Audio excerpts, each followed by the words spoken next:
Hozirgi kunda dunyoda Rossiya-Ukraina urushlari, Isroilda G'azoda qilayotgan genosidiga bir urush qo'shildi. Bu urush Isroil va Eron urushi.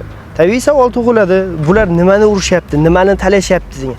Ular o'rtasidagi asosiy masala bu diniy fon. 1925-yilda Eronda Paxlaviylar sulolasi hokimiyat tepasiga kelgan va 1948-yilda Isroil davlati tuzilgan paytda Yahudiy davlatini Eron birinchilardan bo'lib tan olgandi. Ha, to'g'ri eshitdingiz. Isroilni birinchi tan olgan davlat Erondi.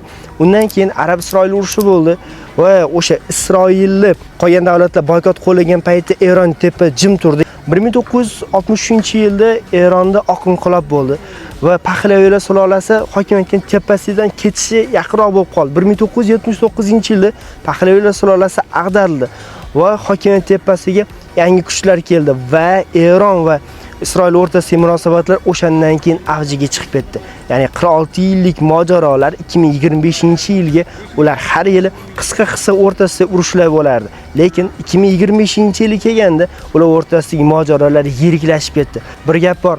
Dushmaningni juda uzoq shorma, u do'st bo'lib qolishi mumkin. Do'stingni juda yaqin ushab yurma, u dushmaning bo'lib qolishi mumkin. Bular o'rtasidagi munosabatlar ham xuddi shunday edi. Do'stlik 1979-yildan keyin dushmanlikka aylandi va 46 yillik mojaro hozirgi kunga saqlanib qolindi.